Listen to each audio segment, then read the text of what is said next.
En 2020, Perenco a mis en place des laboratoires de dépistage de la Covid-19 dans 4 filiales: Cameroun, Congo, Gabon et République démocratique du Congo, dans le but de préserver la santé et la sécurité de ses employés et collaborateurs.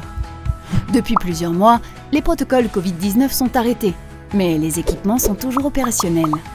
Dans ce contexte, Perenco aurait pu les fermer, mais a souhaité mettre à disposition ces équipements pour permettre le dépistage de maladies infectieuses, tropicales et tropicales négligées, dans le cadre de ses projets de responsabilité sociale de l'entreprise. Une reconversion pour continuer à prendre soin de ses collaborateurs et des communautés avec l'expérience du Congo. Dans le cadre de nos activités RSE, il était question de pouvoir redonner un second élan à nos opérations après la partie Covid. Durant la Covid, on avait installé les laboratoires Covid-19 pour permettre de pouvoir maintenir nos opérations. Et après la période de la Covid-19, il fallait bien évidemment trouver une seconde orientation. Et cet engagement de prendre soin des autres est accompagné et insufflé par la direction générale de la filiale. Perenco, en sa qualité d'entreprise citoyenne, s'affirme jour après jour comme un acteur engagé dans le domaine de la santé et de la prévention. Nous souhaitons être au plus près des populations locales et les accompagner dans ces domaines. Chez Perenco, nous nous assurons que l'impact de notre engagement sociétal se fasse le plus près possible de là où nous menons nos opérations.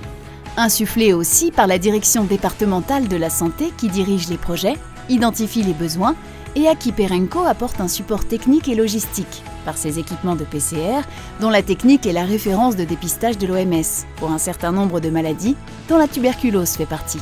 La société Perenco, qui est notre partenaire, apporte les intrants, le personnel qualifié, le laboratoire par la technique de dépistage PCR, technique de choix et de référence de nos jours. La difficulté de réunir tous les acteurs et bénéficiaires représente un défi logistique important.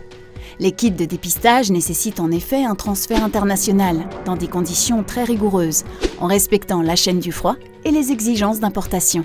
En effet, c'était une commande très attendue, une commande très sensible aussi, vu que c'était une commande qui devait venir sous carboglace à une température de moins 20 degrés. Il fallait obtenir pas mal de documents, des autorisations. Par exemple, au niveau du ministère de la Santé, c'était important d'avoir une autorisation. Dans le cadre de cette première campagne, Perenco Congo a lancé un dépistage sur la base du volontariat. Des équipes présentes sur les sites, à la base et dans les bureaux, et des personnels de santé de l'hôpital de Thiétié à Pointe-Noire, afin de proposer un dépistage gratuit et avant de travailler sur l'extension du projet aux communautés. Pour cela, des sessions de sensibilisation ont été lancées afin de présenter le projet aux équipes, la maladie et répondre aux questions que les bénéficiaires pouvaient se poser. Un travail de concert afin de sensibiliser le plus grand nombre et expliquer la genèse du projet et son intérêt pour tous. La sensibilisation faite, les prélèvements ont été initiés au retour des personnels des sites, à la base, à l'hôpital. Les échantillons à analyser ont alors été transférés au laboratoire par les équipes médicales et paramédicales. En quelques semaines seulement, près de 1000 personnes ont été prélevées et dépistées au laboratoire. Une fois les résultats obtenus, les patients sont informés par le personnel médical. La logique pour nous déjà, pour les cas positifs, c'est qu'ils sont informés, bien évidemment réconfortés, effectivement, parce que la tuberculose, c'est une maladie effectivement dans la prise en charge est assez délicate et qui prend du temps.